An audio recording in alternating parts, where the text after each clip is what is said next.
Greetings, friends. Jason here for AxodysFC. It is Wednesday evening, quite a while since the Spurs game against the K-League All-Stars, and I originally figured I would sleep through it since it was at 4 a.m. my time, but as it happened, I was awake, and I decided to get up and see if I could track it down, and I did, and I was able to watch most of it.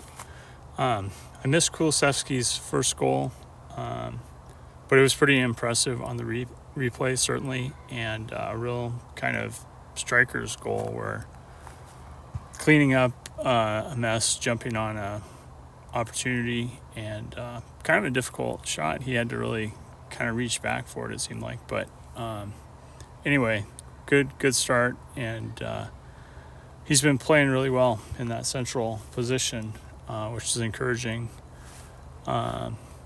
Seeing as he's probably not the best fit out on the right wing where he's been used, so much originally. But anyway, then of course, Sonny's brace were completely impressive. The first one was his textbook bread and butter shot where he's cutting across the top of the box and then curls it into the far right corner.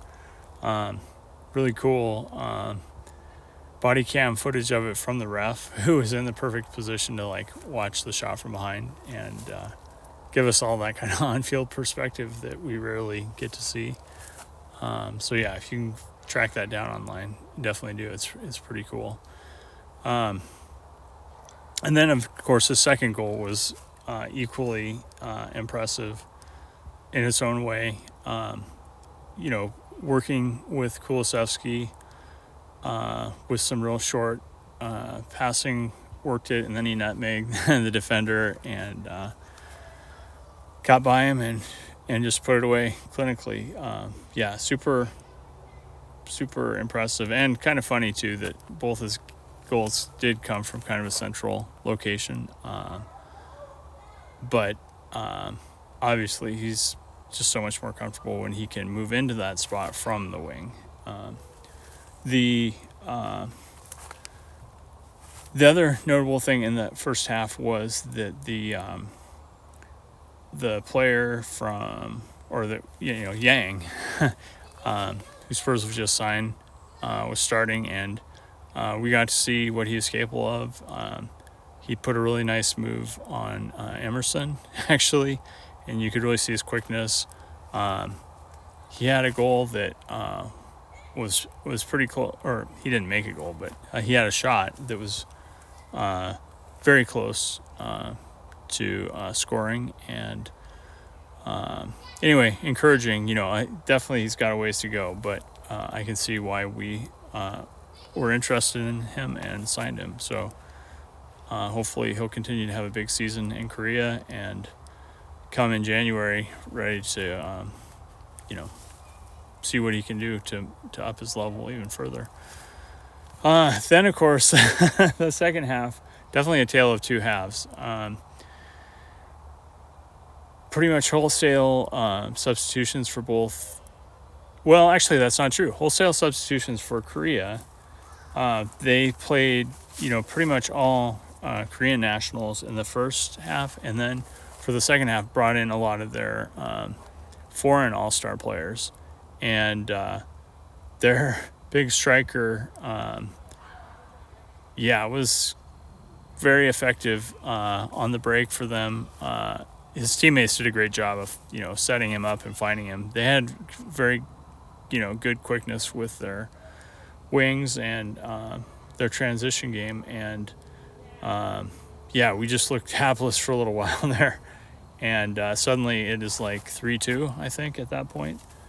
And we're like, what is happening here? But that was good for Spurs to, have some jeopardy and have to deal with it. And, of course, ultimately, Son, came off after about 65 minutes. We brought some of the usual young guys in that hadn't started. So that included Mikey Moore and Will Lancashire, and sure enough, Will Lancashire was the guy that converted yet again and basically got us that winning score. I believe we gave up one more goal. It ended up being 4-3, I believe. Anyway, very entertaining game. The other cool thing in the first half is both Bergvall and Archie Gray started in the midfield. Archie was kind of that 6 role where I speculated his future might be. Although I think he is a very flexible guy that's going to be used all over, particularly probably in the midfield. But anyway, I thought he was pretty solid there. I thought Basuma was better when he came in, and as he should be as a veteran with lots of practice in the role. But yeah, I didn't feel like Archie was a liability or anything. I just felt like he played like a guy that had potential there, but definitely was getting the hang of what's expected in that spot. And yeah, so anyway, the other guy I should recognize too, Jamie Donnelly, he really stood out to me in this game.